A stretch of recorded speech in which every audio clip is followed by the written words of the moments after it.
नोरमा group, जो सोचता है वो करता है। आपके अपने सपनों का आशियाना। बिहार में पल पल बदलते राजनीतिक हालात में ये कहना बड़ा मुश्किल हो गया है कि गठबंधन का स्वरूप 2025 के चुनाव तक कैसा रहेगा। हालांकि एक बात तो तय मान के चलिए कि जो स्थिति नज़र आ रही है उसमें भले ही उठापटक हो रहा हो, चीज़ें बदलती नज़र आ रही हो, लेकिन जो वर्तमान स्थिति है उसमें बहुत सारा परिवर्तन होता हुआ दिखाई नहीं दे रहा है। हर किसी को अपने अपने हिसाब से आकलन और अपनी रणनीति बनाने का पूरा पूरा अधिकार है। लेकिन इस बीच आपको बता दें कि बिहार के राजनीतिक हालात जिस तरह के बने हैं उसमें ये लगातार आपको देखने को मिलेगा। हर दूसरे दिन एक नई रणनीति आपको देखने को मिलेगी और हर दूसरे दिन ऐसा लगेगा कि नीतीश कुमार एनडीए छोड़कर महागठबंधन के तरफ चले गए हैं और महागठबंधन से कांग्रेस बाहर जाने का रास्ता तैयार कर चुकी है। इन सारी परिस्थितियों को यदि गंभीरता से आप देखें तो हमने आपको खबरों में कई बार इस बात को बताया है कि किस तरह से बिहार के दोनों ही गठबंधन, जो बड़े गठबंधन हैं, उनकी स्थिति बदलती हुई नज़र आ रही है। नवंबर तक नीतीश कुमार कहीं इधर उधर जाएं, ये बात होता हुआ दिखाई नहीं दे रहा है। हाँ, अगर नीतीश कुमार की शर्तों पर भारतीय जनता पार्टी ने आनाकानी की तो नीतीश के पास विकल्प खुले होंगे। इतना ही नहीं, चुनाव बाद किस तरह की स्थिति रहेगी इस पर भी अगर मंथन कर लिया जाए तो चुनाव के बाद स्थितियां बदलती हुई दिखाई दे सकती हैं। सीधी सी बात है कि इन सभी परिस्थितियों को अगर गंभीरता से देख लिया जाए तो एक बात तो साफ साफ नज़र आ रही है कि इन परिस्थितियों में भारतीय जनता पार्टी और जनता दल यूनाइटेड दोनों ही अपने अपने पत्ते खोलने के लिए तैयार नहीं हैं। तो ऐसी स्थिति में आखिर होगा क्या? ऐसी स्थिति में दोनों एक दूसरे पर निश्चित रूप से शक की निगाह से देखेंगे और चुनाव की जहां तक स्थिति है उस स्थिति को लेकर के एक बात तो साफ हो जाएगी कि सीट शेयरिंग के समझौते तक ये पूरे तरह से एक दूसरे के प्रति कहीं ना कहीं शक की निगाह से देखेंगे और कैसे सीट शेयरिंग का समझौता होता है, कौन बड़ा भाई की भूमिका में रहता है, ये सभी बातें आपको देखने को मिल सकती हैं। इन्हीं सब कहानियों के बीच में जो नई कहानी लिखी जा रही है उसमें सीधी तौर पे कांग्रेस की रणनीति समझ में आने लगी है।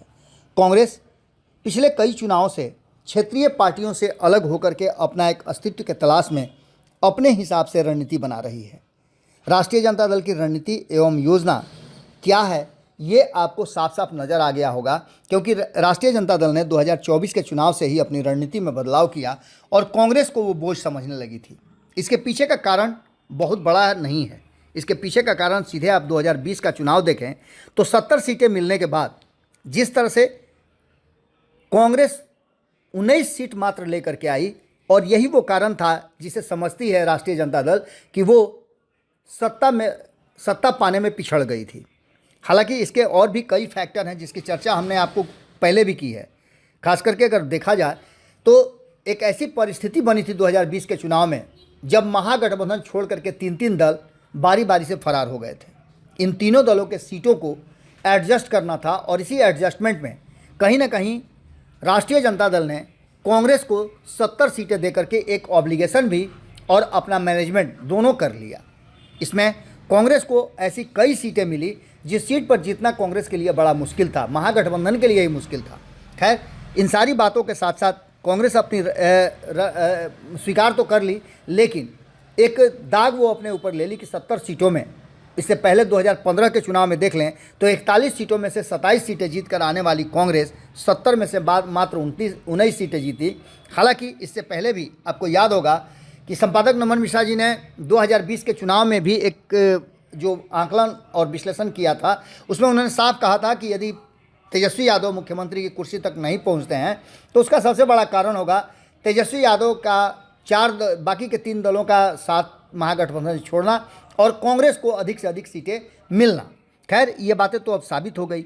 इससे पहले आपको बताएं कि कांग्रेस जब से बिहार में पिछलग्गू बन करके चल रही है राष्ट्रीय जनता दल की। हालांकि कांग्रेस का ये फैसला 2003 में ही देखने को मिला था कि जब उसने अपने अनुसार राजनीतिक करने वाले दलों के साथ गठबंधन बनाने की एक शुरुआत की थी।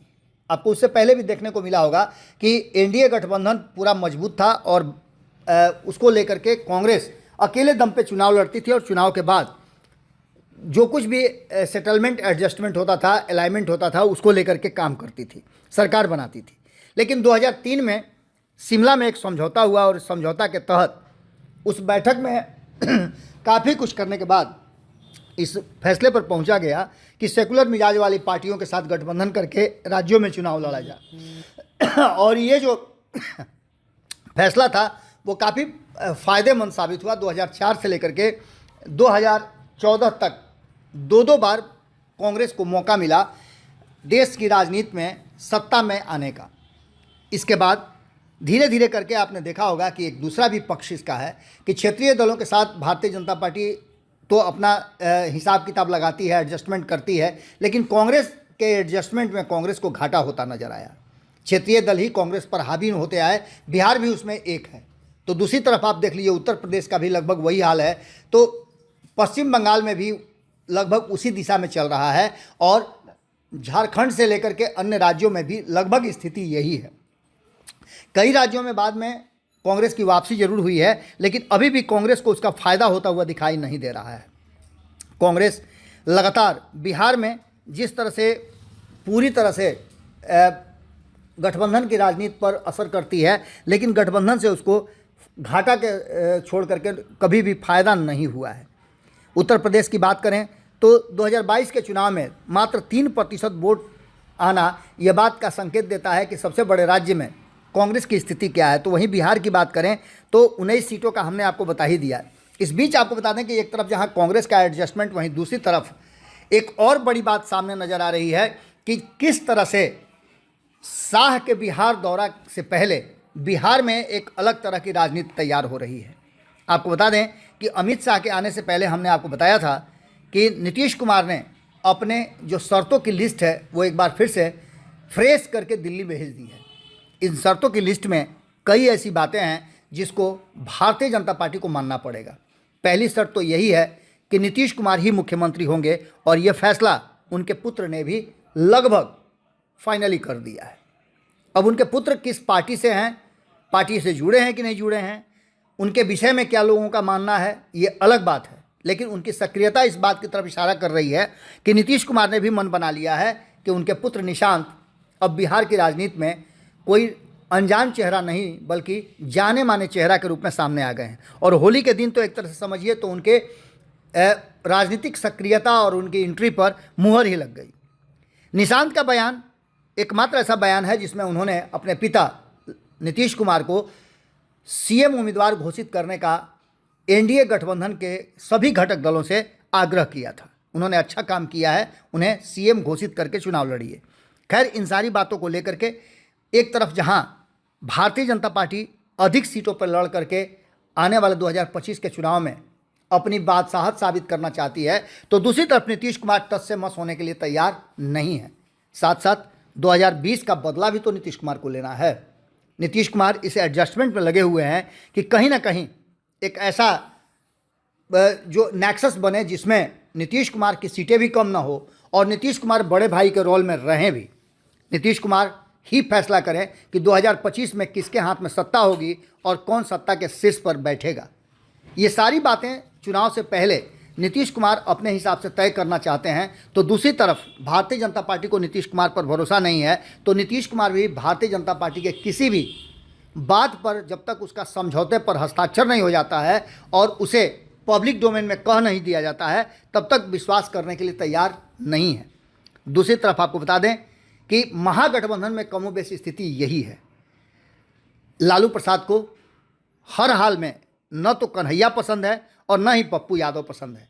2024 के चुनाव में आपने देखा कि पप्पू यादव को किस तरह से दिल्ली से ग्रीन सिग्नल मिलने के बाद पटना आते आते सारी परिस्थितियां बदल गई और अंततः पप्पू यादव को निर्दलीय चुनाव लड़ना पड़ा।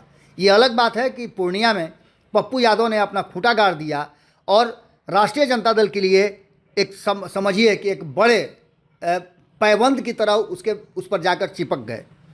वही पप्पू यादव हर हाल में नहीं चाहेंगे कि लालू प्रसाद और उनका परिवार फिर से उन पर हावी हो। हालांकि इसकी वो हमेशा प्रयास करते रहे हैं और 2024 चुनाव जीतने के बाद कोई भी ऐसा अवसर होता है लालू प्रसाद तेजस्वी यादव पर हमला करने का तो वो चूकते नहीं हैं।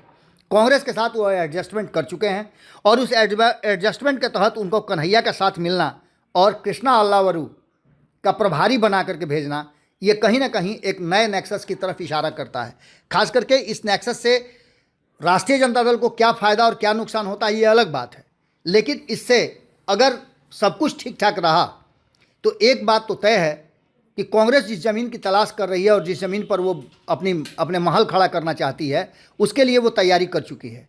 भले ही हार जीत की बात अलग हो, दिल्ली में आपने देखा कि अलग चुनाव लड़ करके कांग्रेस ने भले ही अपना नुकसान करा लिया, लेकिन क्षेत्रीय दल को भी एक तरह से समझिए तो बैकफुट पर ला करके खड़ा कर दिया। और अगले चुनाव में जब तक आम आदमी पार्टी तैयारी करेगी तब तक कांग्रेस बहुत आगे निकल चुकी होगी, क्योंकि कांग्रेस के पास एक बड़ा संगठन है और देश की सबसे पुरानी पार्टी भी है। बिहार और उत्तर प्रदेश में भी यही स्थिति है। 2025 में चुनाव होने वाले हैं बिहार में और इसके बाद 2027-28 में चुनाव होने वाले हैं उत्तर प्रदेश, बंगाल जैसे राज्यों में। बाकी के कई राज्यों में, असम जैसे राज्य जो हैं उनमें चुनाव तो होने ही वाले हैं 2026 में। और इन सारी बातों को लेकर के कहीं ना कहीं कांग्रेस का ध्यान उधर ही है। तो दूसरी तरफ नीतीश को भी ऐसा लगता है कि कांग्रेस यदि राष्ट्रीय जनता दल से अलग चुनाव लड़ेगी तो जो काम 2020 में चिराग पासवान ने नीतीश के विरुद्ध अपने उम्मीदवार खड़ा करके किए, वही काम कांग्रेस कर सकती है भारतीय जनता पार्टी को टक्कर देने में। और अगर भारतीय जनता पार्टी ये फैसला कर लेती है कि वो राष्ट्रीय जनता दल से अलग होकर के चुनाव लड़ेगी तो निश्चित रूप से एक बात तो तय मान के चलिए कि कहीं ना कहीं इसका फ़ायदा नीतीश कुमार को और इसका घाटा भारतीय जनता पार्टी को भी मिलेगा। तो दूसरी तरफ राष्ट्रीय जनता दल भी उस स्थिति में नहीं रहेगी कि वो अपने दम पे सरकार बना सके।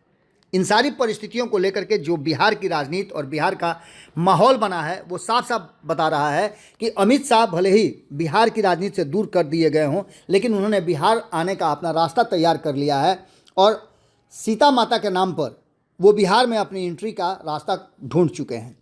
हालांकि इसको लेकर के नीतीश कुमार ने बड़ा खेल कर दिया है और ये खेल साफ साफ दिखाई दे रहा है कि नीतीश कुमार की शर्तों की जो लिस्ट है उसमें बहुत कुछ अभी आना बाकी है। जहां एक तरफ महागठबंधन में सब कुछ ठीक ठाक नहीं दिख रहा है, वहीं आपको बता दें कि एनडीए में भी अभी तक दिख तो सब ठीक रहा है, लेकिन भीतर ही भीतर सब कुछ ठीक ठाक नहीं है। ये बात निश्चित रूप से कहा जा सकता है कि असली पिक्चर आनी अभी बाकी है।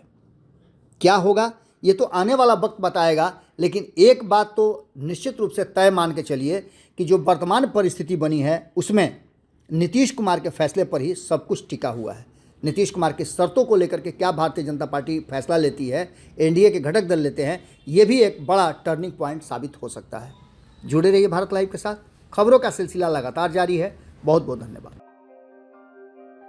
आपके सपनों को हमने सजाया है, ई होम्स पैनोरमा को हमने बनाया है। ई होम्स मेरा एक सपना था जिस पे मैं पिछले 4 साल से काम कर रहा था। हमने जो बनाया है वो सबने है माना। ई होम्स पैनोरमा में हो आपका भी आशियाना। और फाइनली हमने 2021 में इस प्रोजेक्ट को लॉन्च किया। बहुत लोग अप्रिशिएट कर रहे हैं कि पूर्णिया जैसे शहर में, बिहार के, एक तो बिहार की बात करें उसमें भी पूर्णिया जैसे छोटे जगह में इस तरह का लाइफस्टाइल देना, ये सुन के हम लोगों को बहुत अच्छा लगता है। ई होम्स में हमने कुछ और भी किया है, जैसे हम जिस जगह में रह रहे हैं हमारे फैमिली सिक्योर हो, उनको सिक्योरिटी का ध्यान में रखा है। आपकी सुविधा और सुरक्षा आपके लिए खास है, ये आपका विश्वास है। इसमें आर्टिफिशियल इंटेलिजेंस का 7 लेयर सिक्योरिटी का हमने इस्तेमाल किया है। लस ग्रीन कैंपस को बनाया है। यदि हमारा बाउंड्री वाल है तो वो वर्टिकल गार्डन है।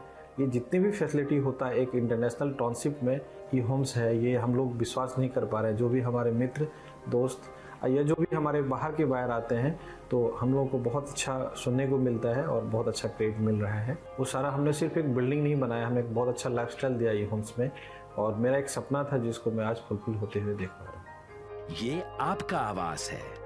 ई होम्स पैनोरमा में अब आपका निवास है।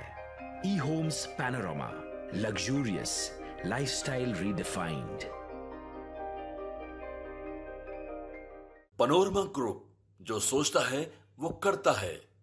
अगर ये वीडियो पसंद आई और वह बिहार के राजनीति और बिहारियत से सरोकार रखेनी तो सब्सक्राइब बटन दबा के चैनल के सब्सक्राइब कर ली। ओजे एगो घंटी बा, ओकरा बटन दबा देला से कुल सटीक और मारक खबर रुआ मुफ्त में मिल जाई।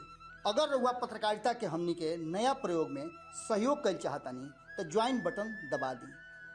पेटीएम नंबर नोट कर ली 9386816700।